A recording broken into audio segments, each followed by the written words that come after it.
Bismillahirrahmanirrahim. Assalamualaikum warahmatullahi wabarakatuh. Waalaikumsalam.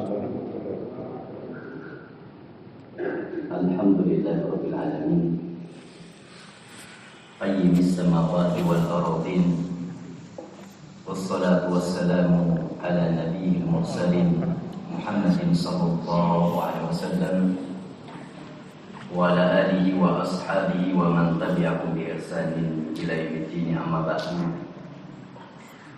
Para jamaah sekalian yang semoga dirahmati Allah Subhanahu wa taala, kita panjatkan rasa syukur kita kepada Allah Subhanahu wa taala yang telah memberikan kepada kita kesempatan untuk kita bersama bermajelis di salah satu rumah Allah ini. Dan kita memohon kepada Allah Subhanahu wa taala agar kita diberikan taufik, diberikan hidayah, diberikan rezeki yang berupa ilmu yang bermanfaat sehingga menghasilkan amal yang diterima oleh Allah Subhanahu wa taala. Allahumma amin. Kemudian kita bersalawat dan bersalam kepada Nabi kita yang tercinta, Nabi Muhammad sallallahu alaihi wasallam, kepada keluarganya, para sahabatnya, pada umat yang senantiasa istiqomah mengikuti sunnah beliau sallallahu alaihi wasallam. Jamaah sekalian yang semoga dirahmati Allah Subhanahu wa taala. Allah Subhanahu wa taala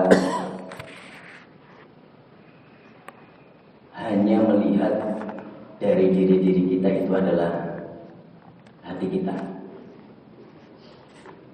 Allah ketika melihat hambanya, yang dilihat itu adalah hatinya, bukan parasnya, bukan jabatannya, bukan kedudukannya, namun hatinya. Dan Allah Subhanahu wa taala menjadikan hati adalah sebuah tolak ukur kebaikan dan keburukan seseorang. Maka Allah Subhanahu wa taala ketika menjelaskan bahwasanya Allah Subhanahu wa taala menciptakan manusia dari laki-laki dan perempuan, kemudian diciptakan darinya manusia yang bersuku-suku dan berbangsa-bangsa, maka Allah Subhanahu wa taala kemudian menjelaskan, inna akramakum indallahi atqakum. Sebaik-baik dari kalian, semulia-mulia kalian, yaitu adalah orang yang paling bertakwa kepada Allah Subhanahu wa taala. Dan ketakwaan itu tempatnya adalah di hati.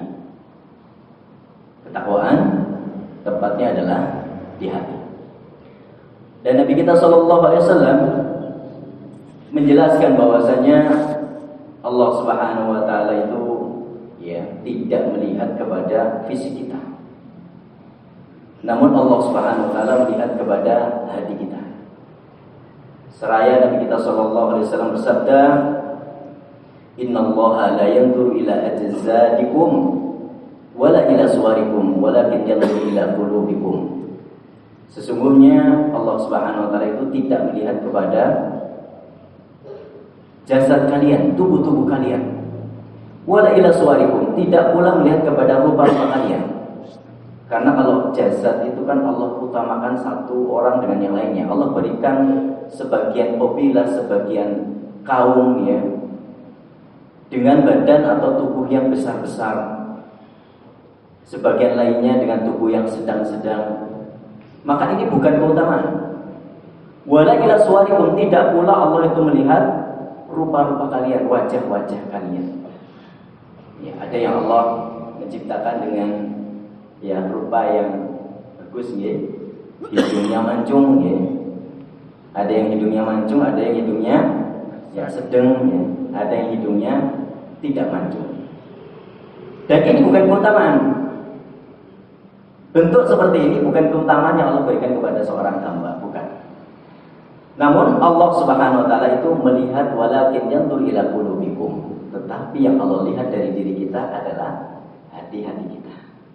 Sehingga di sini barakallahu fikum, Nabi kita sallallahu alaihi wasallam itu jadi memberikan sebuah isyarat kepada kita semuanya agar kita itu memperhatikan hati kita. Jangan cuma kita itu perhatian dengan fisik kita, ya, supaya badannya ya kekar, setiap hari fitness gitu ya, makannya yang bergizi gitu kan. Itu kalau laki-laki ya. Kalau perempuan ya, dia itu apa namanya, melakukan make up dan seterusnya ya. Dan itu memang sebagian kita, sebagian manusia itu lebih ke sana arahnya. Lebih apa? Mudah untuk melakukan perhatian kepada badan, kepada fisik, itu lebih mudah. Kenapa? Nampak, terlihat. Ya, ya. Misalkan contoh ya, mau kerja atau mau ada acara kegiatan yang di situ berkumpul manusia, kondangan dan seterusnya.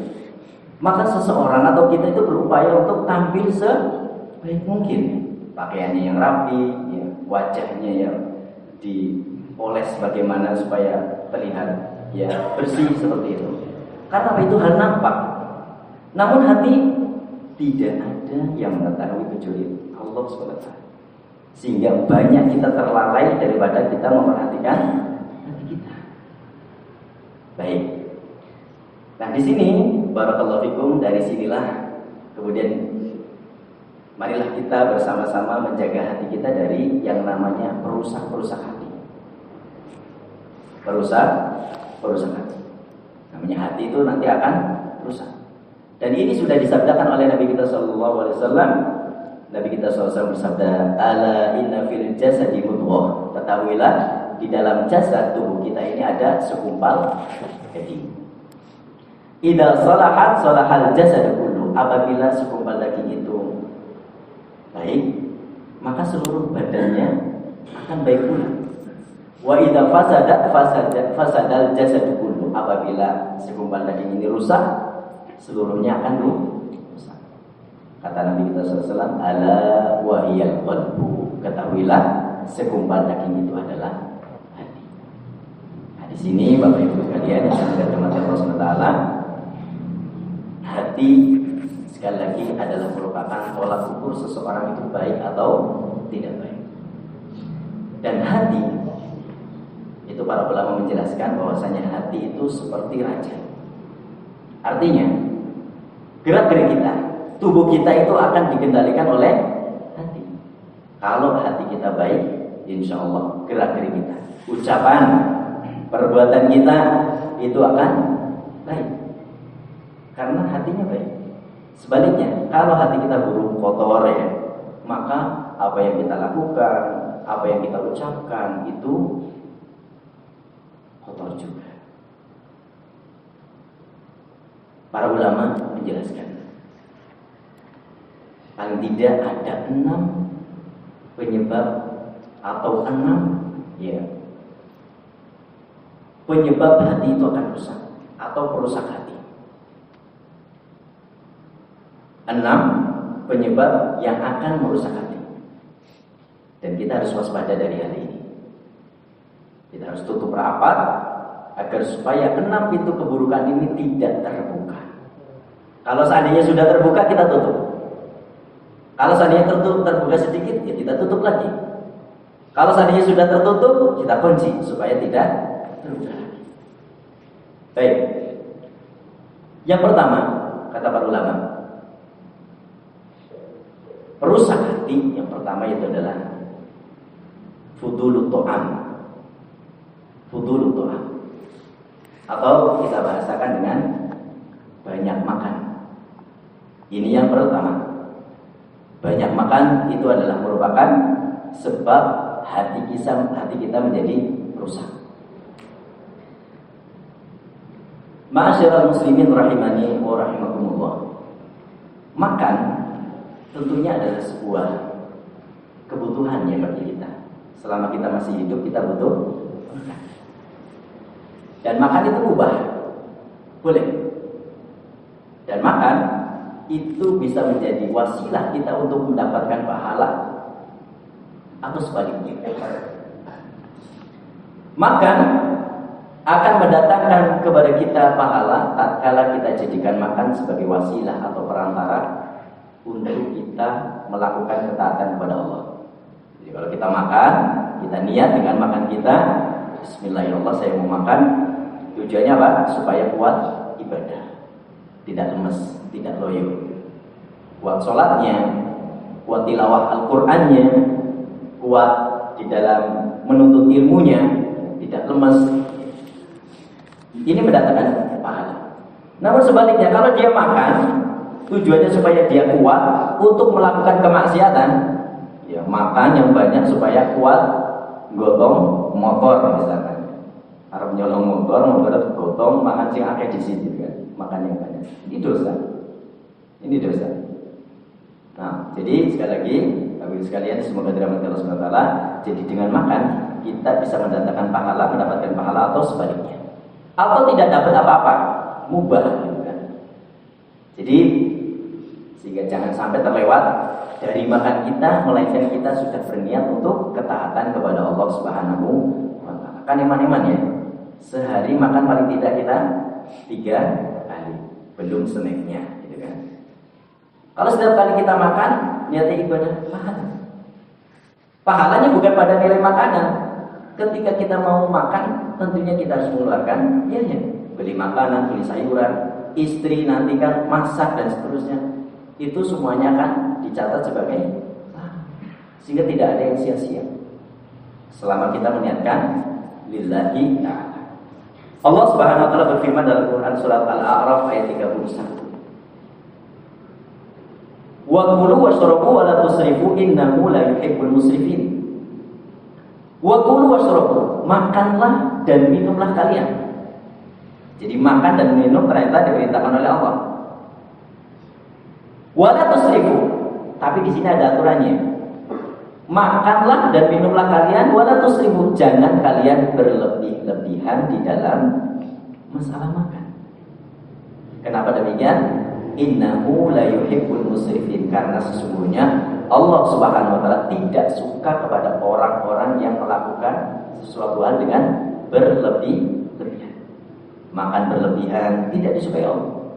Minum berlebihan tidak disukai oleh Allah Subhanahu wa taala. Apalagi sekarang kita diuji dengan berbagai macam makanan dan minuman, ya.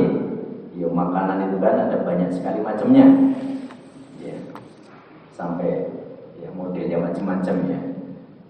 Disebutkan banyak sekali. Demikian juga minuman. Banyak sekali modelnya.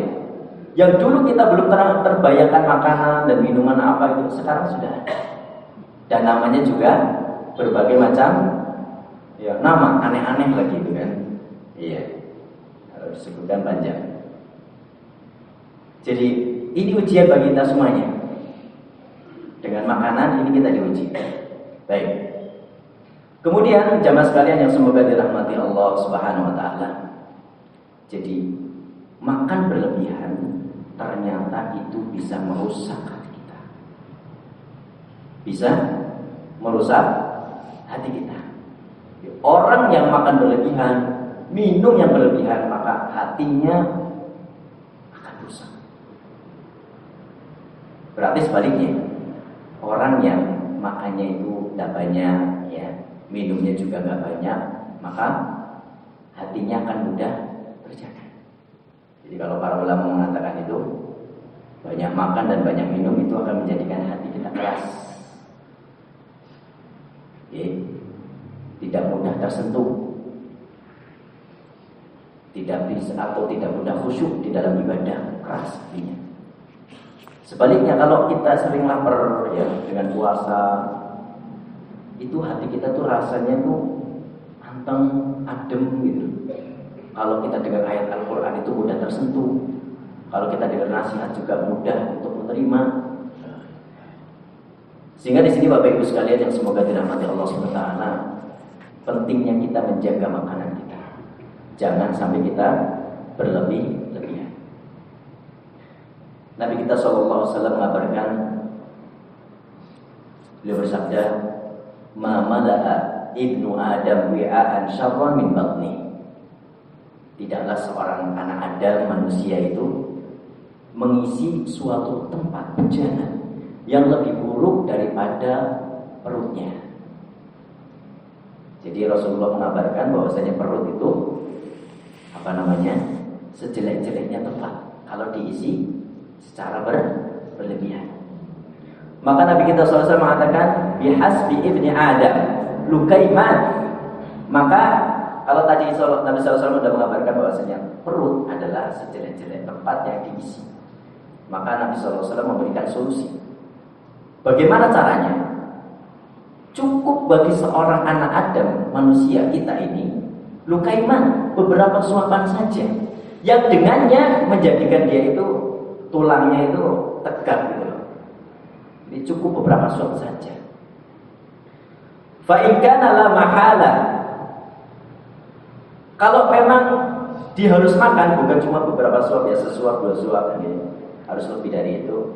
Kalau memang harus makan ya, lebih dari sesuap, dua suap, tiga suap. Maka kata Nabi SAW, fatuluthun li ta'amihi, sepertiga perut kita ini kita bagi. Oke. Sepertiga untuk ta'am, makanan, sepertiga untuk syarab, minuman, sepertiganya untuk nafas.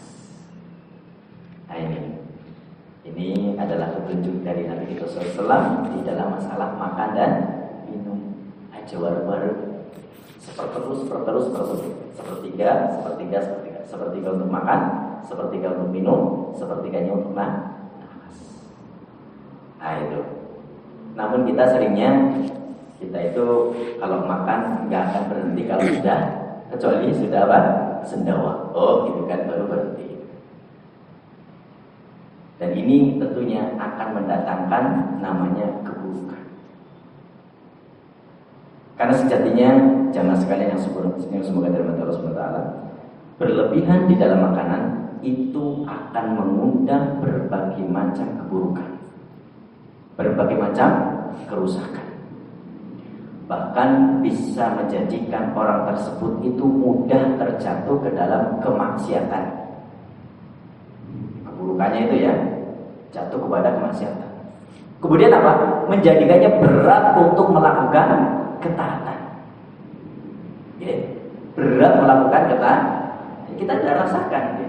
Kita sudah merasakan. Kalau dalam posisinya kenyang, gitu kan, pengennya apa? Tiduran, jagungan, leye-leye. Bahkan ada ucapan seorang ulama, ini unik dan ini merupakan ucapan yang benar ternyata. Jadi beliau mengatakan, wa kam min bahimatin takmal pada syabat.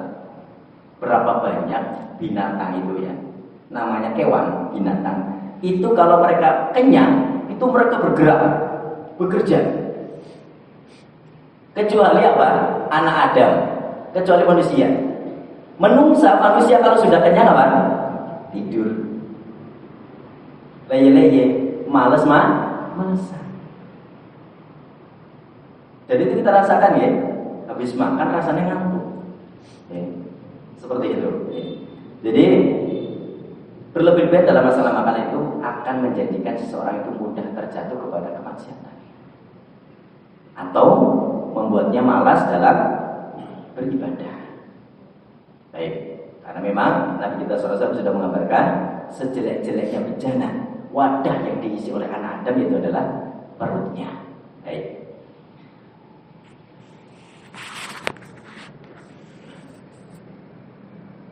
Baik, ada sebuah asar dari salafus soleh, ada sebuah ucapan yang sangat indah. Ucapannya sebagai berikut: idza imtala'at al-ma'iddatu namatil fitrah.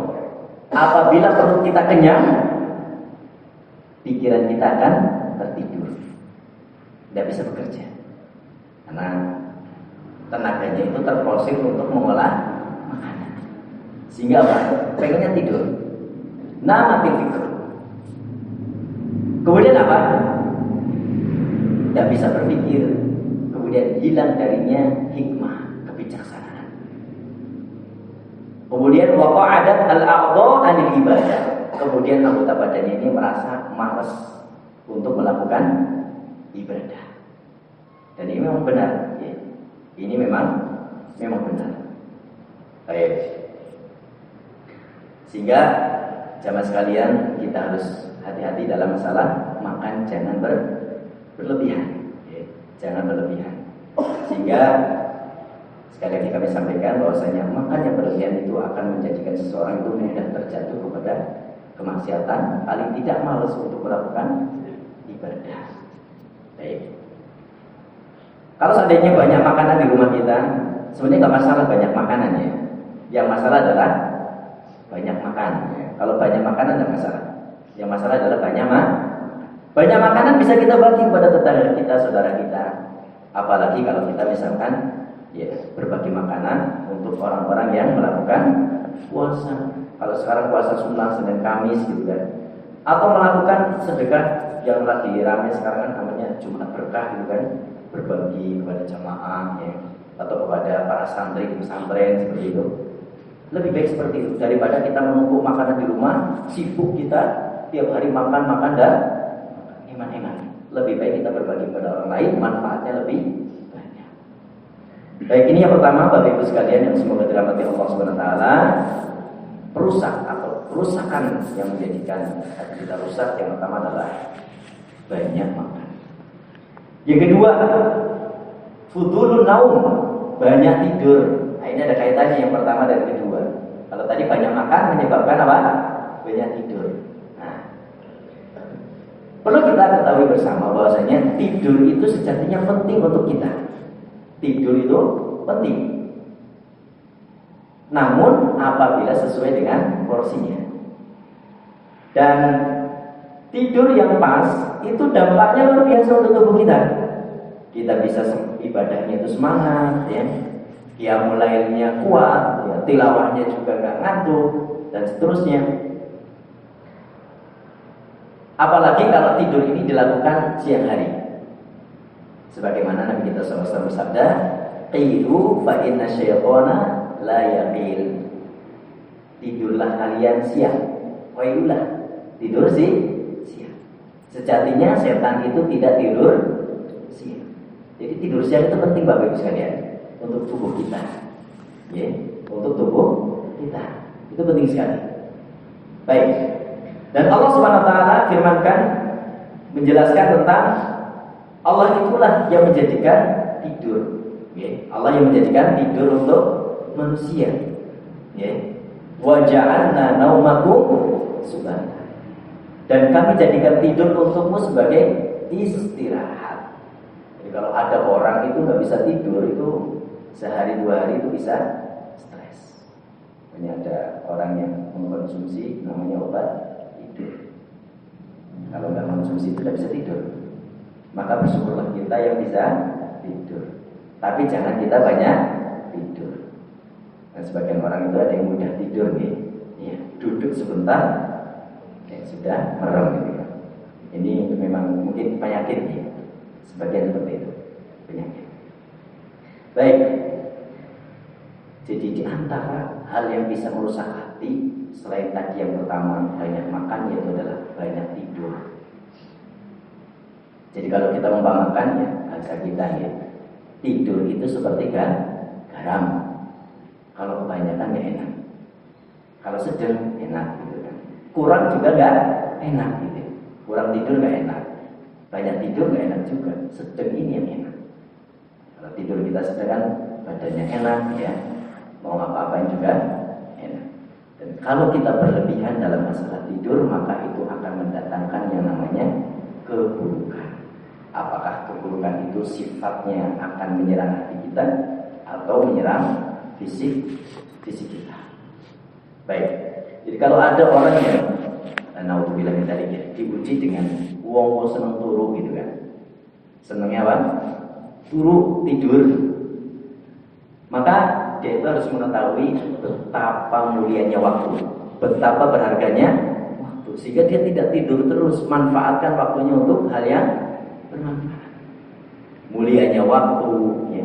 Bahwasanya kita itu hidup dunia itu dengan waktu. Waktu adalah modal kita. Jadi kalau kita habiskan waktu kita untuk tidur ya sama saja kita menyia-nyiakan hidup kita. Ya, menyia-nyiakan hidup kita. Baik. Tidur sekali lagi bermanfaat apabila kadarnya pas. Berlebihan dalam tidur itu akan merusak apakah itu fisik kita atau hati kita menjadi keras. Sehingga dengan ini Bapak Ibu sekalian, tidur atau banyak tidur merupakan sebab rusaknya hati kita, sehingga kita harus berhati-hati. Dan contoh dari Nabi kita SAW tentang tidur. Kalau tadi disebutkan tentang qailullah, tidur siang ya, Nabi kita tidur siang dan beliau menyuruh. Yang kedua terkait dengan tidur malam. Nabi kita SAW itu tidur malamnya kapan? Setelah sholat isya langsung. Dan Rasulullah itu membenci ngobrol-ngobrol begadang setelah isya. Jadi tidur setelah isya, tidur langsung. Sehingga apa? Malamnya tidurnya sudah cukup, badannya enak sehat, disambung dengan sholat malam, diiringi dengan Nabi SAW kalau bangun itu siwak dulu, membersihi mulut, kalau kita masuk begini, kemudian berwudu, bersiwak, berwudu dan sholat itu kan, subhanallah, manfaatnya untuk fisik itu luar biasa. Mulutnya bersih, kemudian wudu kena air segar, kemudian sholat itu merupakan gerakan badan ya. Itu secara fisik. Adapun secara batin kita, hati kita, wah itu luar biasa sekali. Orang yang menjalankan atau menghidupkan malamnya dengan qiyamul lail, itu hatinya akan tenang, hidupnya akan tentram, tidak galau. Orang yang banyak tidur, ya, biasanya sering. Jadi inilah metode Nabi kita SAW dalam masalah tidur. Tidur di awal malam setelah sholat isya, kemudian bangun di sepertiga malam terakhir sholat malam sampai menjelang subuh. Dan ketika menjelang subuh Nabi kita SAW apa? Berbaringnya di sebelah kanan, berbaringnya di sebelah kanan sambil menunggu adzan subuh. Baik, inilah pintu kerusakan yang kedua yang harus kita tutup rapat, yaitu adalah banyak tidur. Baik, yang ketiga, jamaah sekalian yang semoga dirahmati Allah SWT, fudulun nadhar, berlebihan di dalam masalah melihat. Tadi makan, kemudian tidur, masalah melihat. Berlebih-lebihan di dalam masalah melihat. Baik, dalam masalah melihat di sini, barakallahu fikum, berlebihan di dalam masalah melihat, ini ada tingkatan. Yang pertama, melihat perkara-perkara yang haram. Ini sudah kita sepakati. Dia haram, dia dosa, dan dia mesti merusak hati. Karena dia adalah kemaksiatan. Dan kemaksiatan itu akan menutupi hati, akan menjadikan hati itu menjadi keras. Kita sepakat. Kita sepakat bahwasanya melihat yang haram itu adalah sudah merupakan perusak hati. Baik. Dan di sini barakallahu fikum, mata itu kan dia adalah sebuah jembatan penyambung informasi dari luar menuju hati. Jadi apa yang kita lihat itu akan diterima oleh. Jadi kalau apa yang kita lihat adalah sesuatu yang buruk, jelek, yang diharamkan, maka hati kita akan terpengaruh. Sedikit banyaknya akan terpengaruh. Apalagi yang dilihat yang buruk-buruk, sudah itu akan meracuni hati. Sehingga hati kita akan menjadi keras, hati kita akan menjadi rusak. Dan ini sudah sepakat tentang melihat yang haram. Ini harus kita jauhi. Kemudian selanjutnya, berlebihan di dalam masalah melihat yang halal atau yang mubah. Ternyata ini juga bisa merusak hati. Contoh, kita ke pasar. Di pasar kan banyak makanan, banyak yang dijual. Kalau kita sering lihat yang berlebihan dalam melihat itu, apalagi kalau ibu-ibu kadang dari rumah sudah disiapkan daftar belanjanya di pasar, melihat sesuatu yang indah-indah, yang bagus-bagus, yang hijau-hijau gitu kan. Kadang sesuatu yang nggak dibeli, nggak dicatat, jadi kebeli. Bahkan sampai lupa kadang yang dibeli, yang harusnya dibeli malah tidak dibeli. Kenapa? Fudulun nadhar, banyak melihat. Apalagi kalau masalah makanan, lihat makanan, akhirnya apa? Pengen ini dan itu, apalagi rupanya enak, rupanya indah, pengen. Sehingga dari fudulun nadhar bisa berpindah kepada fudulun ta'am. Karena dengan melihat ini banyak makanan kita beli, akhirnya apa? Banyak makan. Kalau sudah banyak makan, kembali lagi banyak tidur. Ini kalau makanan. Kalau yang kita lihat adalah sebuah benda, baju, barang-barang dan seterusnya. Kalau kita sering-sering lihat, apalagi zaman sekarang itu kan mudah sekali ya, buka HP, lihat marketplace ya, dilihat. Padahal nggak butuh gitu kan, karena lihat ini bagus ya gitu kan. Akhirnya apa? Gara-gara berlebihan dalam masa melihat, akhirnya apa? Kita malah belanja barang-barang yang tidak bermanfaat. Menumpuklah barang-barang di rumah kita, dan itu akan dihisab, akan ditanya. Gara-gara apa? Banyak atau berlebihan dalam masalah melihat yang halal atau yang mubah. Contoh lain, kita ketika di HP itu kan ada WhatsApp ya, ada grup biasanya. Lihat grup WhatsApp itu kan tidak masalah ya, apalagi grup kajian dan seterusnya tidak masalah. Tapi kalau berlebihan, itu juga kan bahaya. Bismillah, pegang Quran, pegang mushaf, mau baca Quran.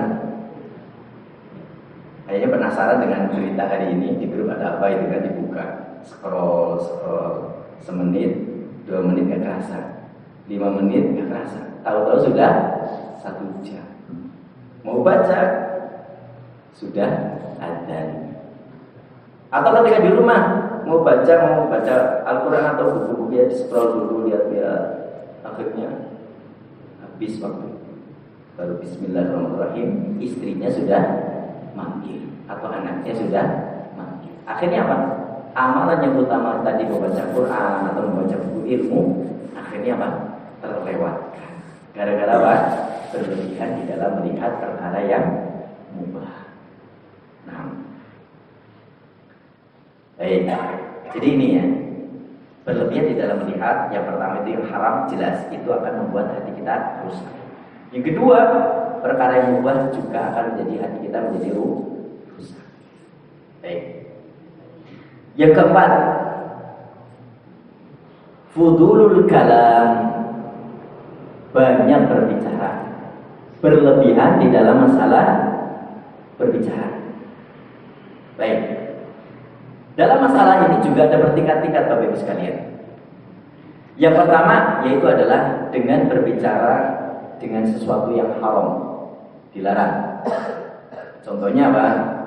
Mengucapkan kalimat-kalimat kufur, mencela Allah Subhanahu wa taala, mencela Rasulullah SAW, mencela para sahabat, mencela syariat Islam. Ini kalimat-kalimat yang akan menjerumuskan seseorang kepada kekufuran. Ini nggak boleh. Jelas ini akan menjadikan hatinya rusak, keras dan mati. Kemudian terkadang seseorang itu lisannya itu mengucapkan ucapan dan dia nggak nyadar. Ternyata apa yang diucapkan malah justru membinasakan dia. Sebagaimana Nabi kita Shallallahu Alaihi Wasallam itu menjelaskan, beliau bersabda, Innal abda la yatakallama bil kalimah min ridwanillahi ta'ala la yulqi laha balan yarfa'ullahu darajat. Ada seorang hamba, dia itu mengucapkan ucapan yang sepele, remeh-temeh, sederhana sekali. Dia menganggap ucapan ini gak ada apa-apanya. Namun apa? Ternyata dengan ucapan tersebut Allah Subhanahu wa taala mengangkat derajatnya. Dengan apa? Ucapan. Di sisi lain, wa innal 'abda la yatakallama bil kalimah min sakhatillah la yulqi laha balan yakfi fin nari jahannam. Di sisi lain ada seorang yang dia itu ngomong ucapannya sepele, anggap remeh-temeh. Dia enggak menganggapnya sesuatu yang serius. Namun apa? Justru dengan ucapan tersebut orang ini dijerumuskan, dimasukkan ke dalam neraka. Nah, ini masalah apa? Ucapan. Dan Nabi kita SAW mengabarkan, "Man kana yu'minu billahi wal yawmil akhir falyakun khairan aw liyasmut." Barang siapa yang beriman kepada Allah dan hari akhir, hendaknya mengatakan yang baik-baik saja.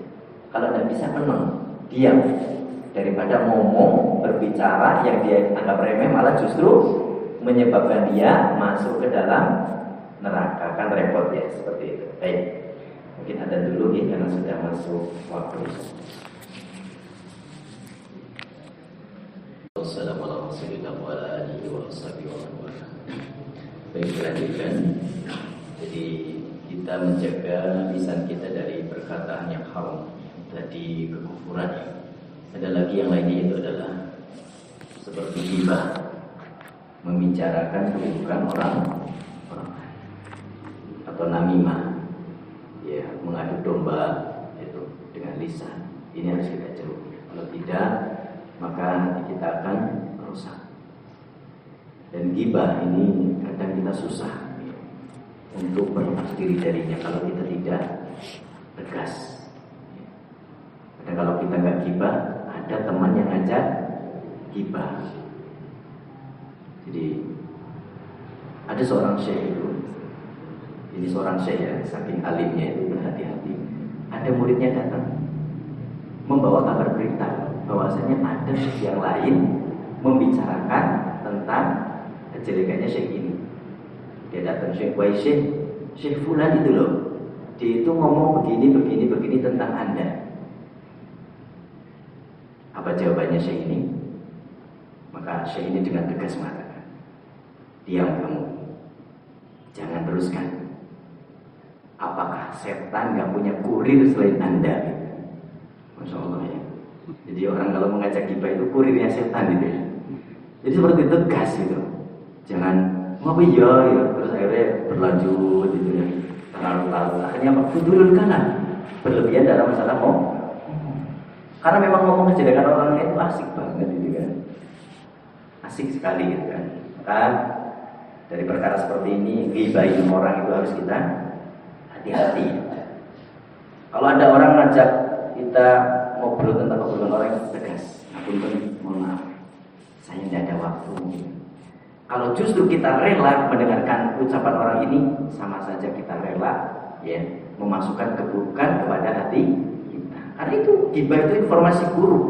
Kalau kita tampung, kita terima, monggo apa terus dan selanjutnya, ya sama saja kita memasukkan racun ke dalam hati kita. Baik, yang kelima kita mungkin percepat ya. Pintu keburukan yang harus kita tutup yang kelima itulah futurul istimah, berlebihan dalam masalah mendengar. Ini juga bertingkat-tingkat masalah mendengar. Yang pertama, mendengar yang haram. Apa itu mendengar yang haram? Yaitu adalah mendengar ucapan-ucapan kekufuran, kemudian apa? Tidak mengingkarinya. Ya. Ada orang ya, ahli batin ya, ahli kesesatan. Kok kita senang dengerin ucapannya gitu kan? Ini hati-hati. Ini akan memasukkan syubhat kepada hati kita. Nanti hati kita akan goyah, akan berpenyakit masalah. Juga mendengarkan tadi orang yang menggibai orang lain. Ini juga sama. Mendengarkan. Ada lagi, dan ini mungkin agak sensitif yang kita sampaikan. Mendengarkan sesuatu hal yang haram, yaitu adalah musik. Musik itu serulingnya zina. Dan kalau kita merasa tenang dengan musik, sama saja kita sedang meracuni hati kita. Karena apa? Dengan musik itu pintu keburukan akan. Kenapa kita tidak dengar Al-Quran? Kenapa kita tidak mendengarkan nasihat? Dan orang itu kalau sudah asik dengan musik, mereka akan mudah tersentuh dengan musik daripada dengan Al-Quran. Sampai-sampai ada dengan musik itu nangis-nangis gitu kan, sampai terenyuh gitu kan. Giliran dengan dengerin Al-Quran, bisa saja. Dinasihatin, bisa saja. Sehingga ini merupakan ya penyakit, penyebab kerasnya hati. Sehingga kita harus berusaha untuk meninggalkan. Adapun yang kita dengar di masyarakat, jangan sengaja untuk mendengarkan. Apalagi kalau belakang rumah kita, samping rumah kita, depan dan seterusnya, hajatan gitu kan. Musiknya full 24 jam gitu. Lagi tidur pun tetap dengar gitu kan. Maka hal seperti ini jangan kita menyengaja. Dengar biarin juga. Karena apa? Ya kalau kita menyampaikan pun biasanya orang hajatan namanya hajatannya, diomongnya tetap ngeyel. Biarin aja. Maksudnya kita itu jangan menyengaja untuk mendengarkan. Atau misalkan kita diundang sama sedulur gitu kan, orang pena kalau dulurnya diundang kondangan kan, oh darurat di situ ada musiknya. Maka kita berusaha untuk apa? Menjaga hati. Musiknya biarin lewat, jangan kita merasa senang gitu ya. Jangan kita merasa nikmat dengan musik tersebut. Kalau kita merasa senang, merasa tenang, malah justru akan menjadikan kita menjadi hatinya menjadi sakit. Baik. Yang terakhir Bapak Ibu sekalian yang kita percepat, yaitu adalah berlebihan dalam masalah bergaul. Fudulul mukhalafah, berlebihan dalam masalah bergaul. Manusia itu kan sifatnya apa itu?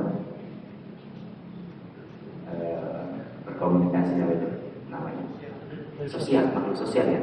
Harus bertemu dengan yang lain. Namun di sini kita harus menjaga, jangan sampai kita berlebihan. Dan berlebihan di sini dalam masalah mukhalafah, bergaul.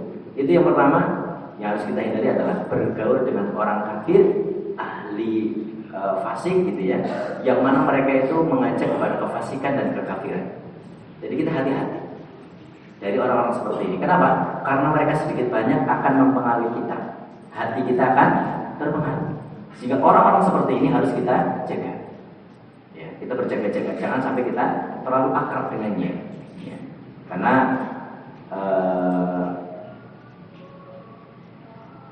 Nabi kita SAW itu kan ketika menyampaikan untuk melihat agama seseorang itu lihat temannya.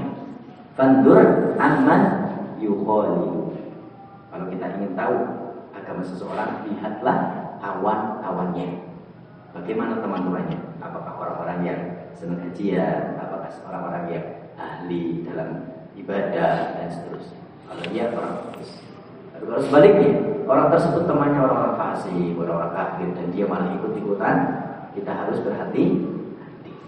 Karena orang-orang seperti ini dikhawatirkan itu akan mempengaruhi hati kita. Sehingga kalau kita terlalu berlebihan bergaul dengan mereka, kita akan terbawa kepada keburukan yang mereka lakukan. Dengan orang biasa pun juga harus hati-hati, jangan berlebihan. Kadang orang itu asik di luar, ini suami ya, bapak-bapak asik di luar bergaul dengan teman-temannya, berlebihan sampai apa? Menelantarkan anak istrinya di rumah. Ya. Ketika pulang sudah capek tidur, akhirnya tidak ada waktu dengan keluarga. Maka berlebihan dalam masalah pergaulan ini juga akan menjadikan hati kita menjadi rusak. Baik. Ini Bapak Ibu sekalian yang semoga dirahmati Allah SWT, kurang lebihnya ada 6 pintu keburukan yang harus kita tutup dengan serapat-rapatnya ya. Yang pertama tadi apa? Udulu soal banyak makan. Yang kedua, udulu naum, banyak tidur. Yang ketiga, melihat. Udulu sabor, banyak melihat. Yang keempat, berbicara. Udulul kalam. Yang kelima, udulul istima, berlebihan dalam mendengar. Yang terakhir, udulul muqalah, berlebihan dalam masalah tidak bisa disampaikan, kurang lebihnya mohon maaf. Nasallallahu ta'ala alaihi wasallam wa ala subhanallah wa bihamdihi asyhadu an la ilaha illa anta astaghfiruka wa atubu ilaik. Assalamualaikum warahmatullahi wabarakatuh. Waalaikumsalam warahmatullahi wabarakatuh.